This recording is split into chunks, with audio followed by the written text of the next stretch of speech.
ओम शांति। 12 फरवरी 2026 के ईश्वरीय महावाक्य। पहले सुनते हैं मुरली के मुख्य पॉइंट्स। बाबा ने कहा, बच्चे, इस एक जन्म के लिए पावन बनो तो मैं तुमको स्वर्ग का मालिक बनाऊंगा। क्या सिर्फ एक जन्म के लिए विष पीना नहीं छोड़ सकते? बाप बच्चों को अमृत पिलाकर अमर बनाते हैं, लेकिन फिर भी कई बच्चे पवित्र नहीं बनते। विष बिगर, सिगरेट शराब बिगर रह नहीं सकते। फिर बाबा ने कहा, तुम सब काम चिता पर बैठ कब्र दाखिल हो गए थे। अभी सबकी कयामत का समय है। बाप आए हैं अमृत वर्षा कर तुमको जगाने और साथ ले जाने। अब तुम्हें कांटे से फूल बनना है। यह सच्ची सत्यनारायण की कथा सुनकर तुम अमरलोक में चले जाएंगे। और लास्ट में बाबा ने कहा, यह बाप तुमको सारे विश्व का राज्य भाग्य देने आए हैं। गणिकाएं, अहिल्याएं, कुब्जाएं सबको विश्व का मालिक बनाते हैं। तो ऐसे शिव भोले भंडारी को कितना याद करना चाहिए। अब सुनते हैं महावाक्यों को विस्तार से।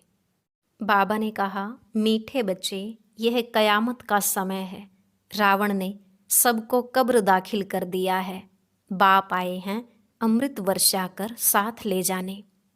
प्रश्न, शिव बाबा को भोला भंडारी भी कहा जाता है, क्यों? उत्तर, क्योंकि शिव भोलानाथ जब आते हैं तो गणिकाओं, अहिल्याओं, कुब्जाओं का भी कल्याण कर उन्हें विश्व का मालिक बना देते हैं। आते भी देखो पतित दुनिया और पतित शरीर में है, तो भोला हुआ ना। भोले बाप का डायरेक्शन है, मीठे बच्चे अब अमृत पियो, विकारों रूपी विष को छोड़ दो। गीत, दूर देश का रहने वाला। ओम शांति।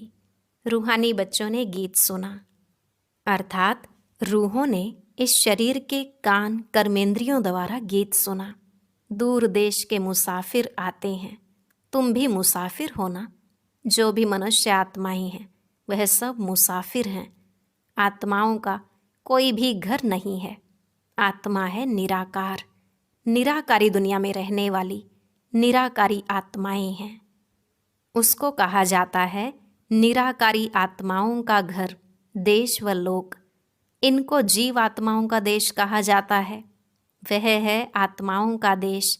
फिर आत्माएं यहाँ आकर शरीर में जब प्रवेश करती हैं तो निराकार से साकार बन जाती हैं। ऐसे नहीं कि आत्मा का कोई रूप नहीं है, रूप भी जरूर है, नाम भी है। इतनी छोटी आत्मा कितना पार्ट बजाती है इस शरीर द्वारा। हर एक आत्मा में पार्ट बजाने का कितना रिकॉर्ड भरा हुआ है। रिकॉर्ड एक बार भर जाता है, फिर कितना बारी भी रिपीट करो वही चलेगा। वैसे आत्मा भी इस शरीर के अंदर रिकॉर्ड है, जिसमें 84 जन्मों का पार्ट भरा हुआ है।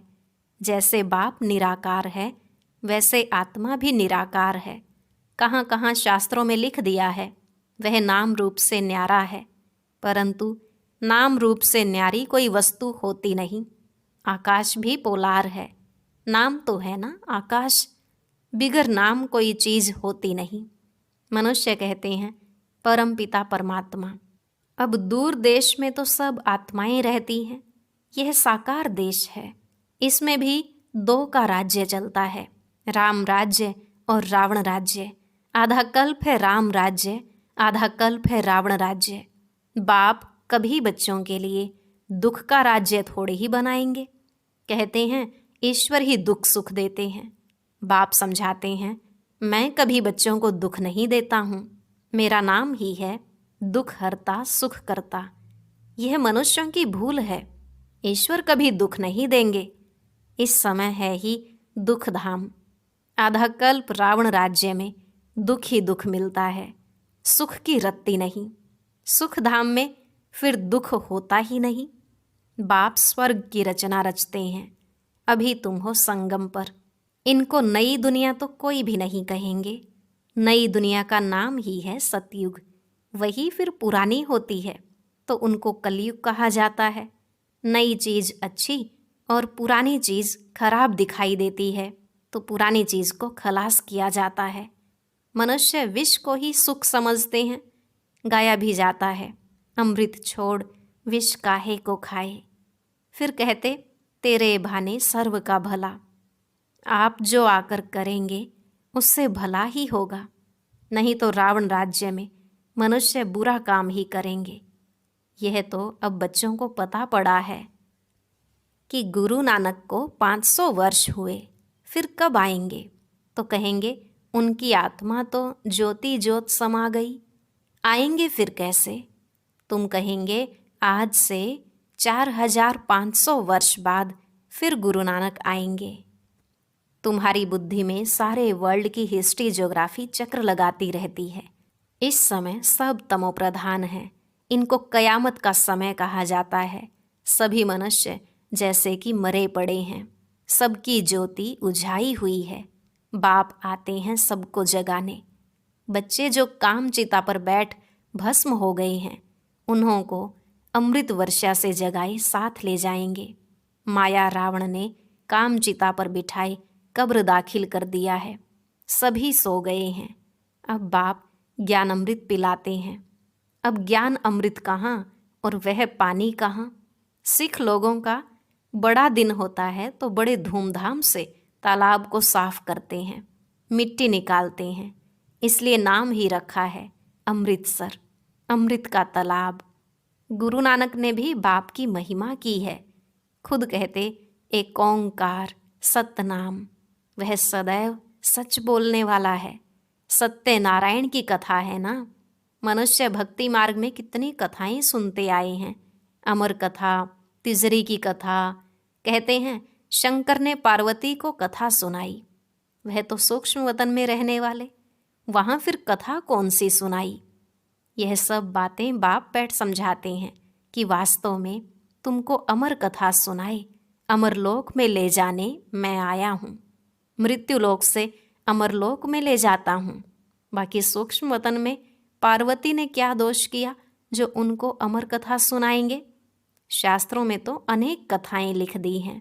तुमने कितनी सत्यनारायण की कथाएं सुनी होंगी। फिर सत्यनारायण कोई बनते हैं क्या? और ही गिरते जाते हैं। अभी तुम समझते हो हम नर से नारायण, नारी से लक्ष्मी बनते हैं। यह है अमरलोक में जाने के लिए सच्ची सत्यनारायण की कथा, तिजरी की कथा। तुम आत्माओं को ज्ञान का तीसरा नेत्र मिला है। बाप समझाते हैं तुम ही गुलगुल पूज्य थे, फिर 84 जन्मों के बाद तुम ही पुजारी बने हो, इसलिए गाया हुआ है आप ही पूज्य, आप ही पुजारी। बाप कहते हैं मैं तो सदैव पूज्य हूँ, तुमको आकर पुजारी से पूज्य बनाता हूँ। यह है पतित दुनिया। सतयुग में पूज्य पावन मनुष्य, इस समय है पुजारी पतित मनुष्य। साधु संत गाते रहते हैं पतित पावन सीताराम। यह अक्षर है राइट, सब सीताएं ब्राइट्स हैं। कहते हैं हे राम आकर हमको पावन बनाओ। सब भक्तियाँ पुकारती हैं, आत्मा पुकारती है हे राम। गांधी जी भी गीता सुनाकर पूरी करते थे तो कहते थे हे पतित पावन सीताराम। अभी तुम जानते हो गीता परमात्मा शिव ने सुनाई है। बाबा कहते हैं ओपिनियन लेते रहो कि ईश्वर सर्वव्यापी नहीं है, गीता का भगवान शिव है। पहले तो पूछो गीता का भगवान किसको कहा जाता है? भगवान निराकार को कहेंगे व साकार को। श्री कृष्ण तो है साकार, शिव है निराकार। वह सिर्फ इस तन का लोन लेते हैं, बाकी माता के गर्भ से जन्म नहीं लेते हैं। शिव को शरीर है नहीं। यहाँ इस मनुष्य लोक में स्थूल शरीर है। बाप आकर सच्ची सत्यनारायण की कथा सुनाते हैं। बाप की महिमा है पतित पावन, सर्व का सद्गति दाता, सर्व का लिबरेटर, दुख हरता, सुख करता। अच्छा सुख कहाँ होता है? यहाँ नहीं हो सकता। सुख मिलेगा दूसरे जन्म में, जब पुरानी दुनिया खत्म हो और स्वर्ग की स्थापना हो जाएगी। अच्छा लिबरेट किससे करते हैं? रावण के दुख से। यह तो दुख धाम है ना। अच्छा फिर गाइड भी बनते हैं। यह शरीर तो यहाँ खत्म हो जाते हैं, बाकी आत्माओं को ले जाते हैं। पहले साजन फिर सजनी जाती है। वह है अविनाशी सलोना साजन, सबको दुख से छुड़ाए, पवित्र बनाए घर ले जाते हैं। शादी कर जब आते हैं तो पहले होता है घोट अर्थात पति, पिछाड़ी में ब्राइड पत्नी रहती है, फिर बारात होती है। अब तुम्हारी माला भी ऐसी है। ऊपर में शिव बाबा फूल, उसे नमस्कार करेंगे। फिर युगल दाना ब्रह्मा सरस्वती, फिर हो तुम जो बाबा के मददगार बनते हो। फूल शिव बाबा की याद से ही सूर्यवंशी विष्णु की माला बने हो। ब्रह्मा सरस्वती सो लक्ष्मी नारायण बनते हैं, लक्ष्मी नारायण सो ब्रह्मा सरस्वती बनते हैं। इन्होंने मेहनत की है तब पूजे जाते हैं। कोई को पता नहीं है माला क्या चीज़ है, ऐसे ही माला फेरते रहते हैं। 16,108 की भी माला होती है, बड़े बड़े मंदिरों में रखी होती है। फिर कोई कहाँ से खींचेंगे। बाबा बॉम्बे में लक्ष्मी नारायण के मंदिर में जाते थे, माला जाकर फेरते थे, राम राम जपते थे, क्योंकि फूल एक ही बाप है ना। फूल को ही राम राम कहते हैं। फिर सारी माला पर माथा टेकते हैं। ज्ञान कुछ भी नहीं। पादरी भी हाथ में माला फेरते रहते हैं।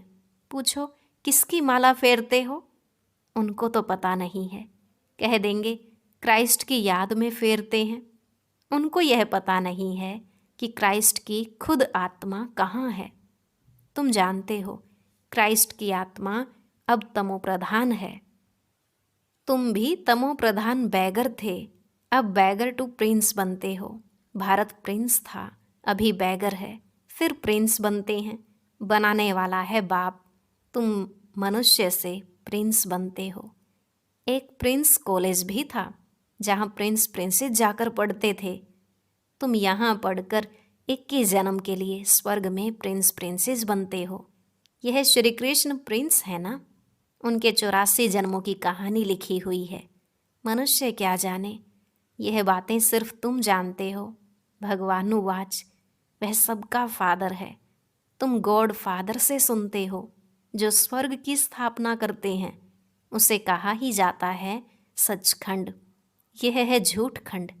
सचखंड तो बाप स्थापन करेंगे, झूठ खंड रावण स्थापन करते हैं।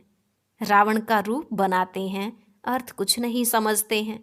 किसको भी पता नहीं है कि आखिरीन भी रावण है कौन। जिसको मारते हैं फिर जिंदा हो जाता है।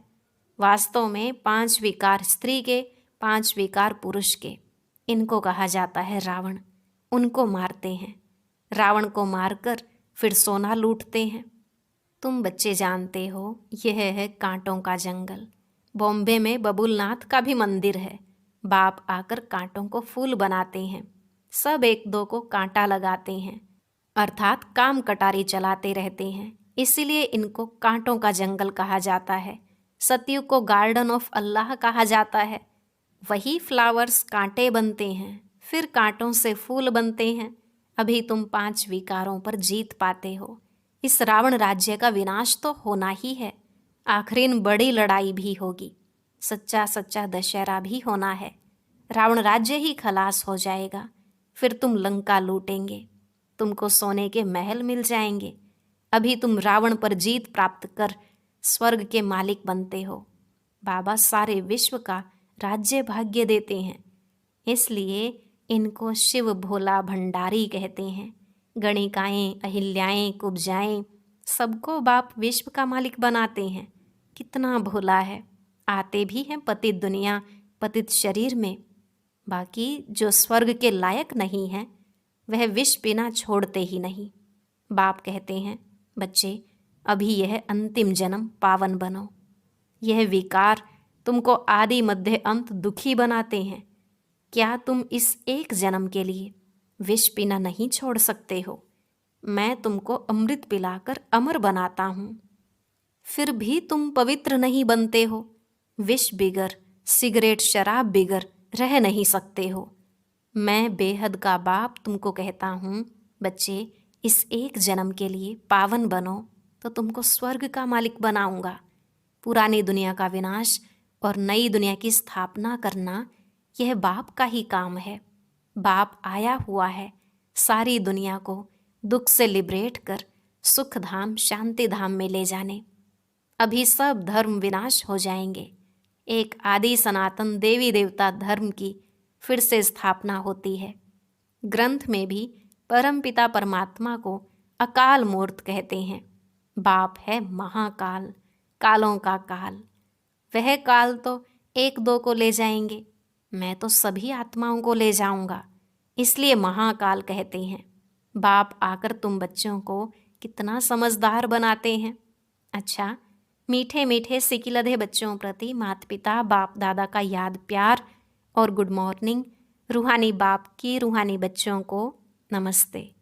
रूहानी बच्चों की रूहानी बाप दादा को नमस्ते नमस्ते, गुड मॉर्निंग, शुक्रिया बाबा, शुक्रिया। धारणा के लिए मुख्य सार। पहला पॉइंट, इस अंतिम जन्म में विष को त्याग अमृत पीना और पिलाना है, पावन बनना है, कांटों को फूल बनाने की सेवा करनी है। दूसरा, विष्णु के गले की माला का दाना बनने के लिए बाप की याद में रहना है, पूरा पूरा मददगार बन बाप समान दुख हरता बनना है। वरदान, अपनी अलौकिक रूहानी वृत्ति द्वारा सर्व आत्माओं पर अपना प्रभाव डालने वाले मास्टर ज्ञान सूर्य भव। अपनी अलौकिक रूहानी वृत्ति द्वारा सर्व आत्माओं पर अपना प्रभाव डालने वाले मास्टर ज्ञान सूर्य भव। बाबा ने कहा, जैसे कोई आकर्षण करने वाली चीज आसपास वालों को अपनी तरफ आकर्षित करती है, सभी का अटेंशन जाता है, वैसे जब आपकी वृत्ति अलौकिक रूहानियत वाली होगी तो आपका प्रभाव अनेक आत्माओं पर स्वतः पड़ेगा। अलौकिक वृत्ति अर्थात न्यारे और प्यारेपन की स्थिति स्वतः अनेक आत्माओं को आकर्षित करती है। ऐसी अलौकिक शक्तिशाली आत्माएं मास्टर ज्ञान सूर्य बन अपना प्रकाश चारों ओर फैलाती हैं। स्लोगन, सदा स्वमान की सीट पर स्थित रहो तो सर्व शक्तियाँ आपका ऑर्डर मानती रहेंगी। सदा स्वमान की सीट पर स्थित रहो तो सर्व शक्तियाँ आपका ऑर्डर मानती रहेंगी। अव्यक्त इशारे, एकता और विश्वास की विशेषता द्वारा सफलता संपन्न बनो। ज्ञानी बनने के साथ साथ स्नेही बनो। स्व की सेवा विश्व सेवा का आधार है। सेवा में सिर्फ 2 शब्द याद रखना, एक निमित्त हूँ, दूसरा निर्माण बनना ही है। इससे एकता का वातावरण बनेगा, एक दो के सहयोगी बनेंगे, तेरे मेरे की मान शान की टकराव की भावनाएं समाप्त हो जाएंगी। ओम शांति। अब सुनते हैं आज का अव्यक्त ज्ञान मोती।